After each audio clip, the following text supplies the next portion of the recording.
बढ़ते हुए मशीनीकरण को देखते हुए बहुत सारी कंपनीज जो हैं और बहुत सारे फाइनेंशियल इंस्टीट्यूट्स हैं वो नई नई टेक्नोलॉजी लेके आ रहे हैं और फाइनेंस की नई नई स्कीम्स लेके आ रही हैं। ऐसी एक स्कीम है स्टेट बैंक ऑफ इंडिया की तरफ से ट्रैक्टर लोन स्कीम। अगर आपने कोई भी किसान भाई अपना ट्रैक्टर लेना चाहता है तो उसके लिए लोन की एक स्कीम है। इसके बारे में आपको पूर्ण जानकारी हम दे रहे हैं कि अगर आप अपना ट्रैक्टर लेना चाहते हैं तो मिनिमम 2 एकड़ लैंड जो है आपके नाम पे रजिस्टर होना चाहिए। उसके बाद कोई भी individual farmer, property writership, self help groups, FPOs या जॉइंट लायबिलिटी ग्रुप्स जो हैं वो इस स्कीम का लाभ ले सकते हैं। उसके बाद इसकी प्रोसेसिंग की फ़ीस की अगर बात कर ली जाए तो 2 लाख तक कोई प्रोसेसिंग फ़ीस नहीं लगती है। अगर 2 लाख से ऊपर आप जाते हैं तो 1.40% जो है आपको प्लस जीएसटी इसकी प्रोसेसिंग फ़ीस लगती है।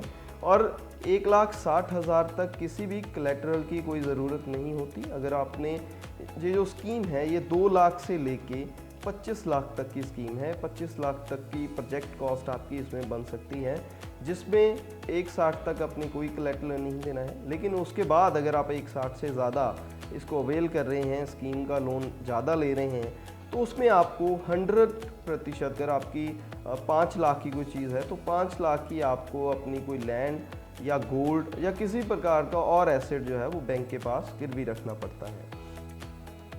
तो इसके लिए डॉक्यूमेंटेशन की क्या रिक्वायरमेंट रहती है? जब हम कोई भी स्कीम के बारे में बात करते हैं कि ये बैंक हमें इतना पैसा दे रहा है तो उसके लिए कुछ डॉक्यूमेंट्स जो हैं बहुत ज़रूरी होते हैं। उन्हीं डॉक्यूमेंट्स की हम बात करेंगे। इसके लिए 2 पासपोर्ट साइज़ फ़ोटोग्राफ्स आपकी चाहिए।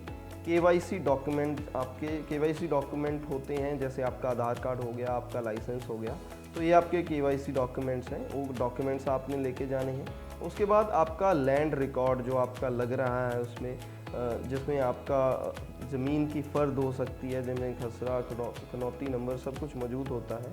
और इसके अलावा जो है अगर आप कोई और एसेट दे रहे हैं तो गोल्ड अगर आप दे रहे हैं तो उसका जो है गोल्ड आपको वहाँ पे रखना पड़ेगा। आपकी अगर कोई एफडी है वो आप रखना चाहते हैं तो वो आपको रखना पड़ेगा।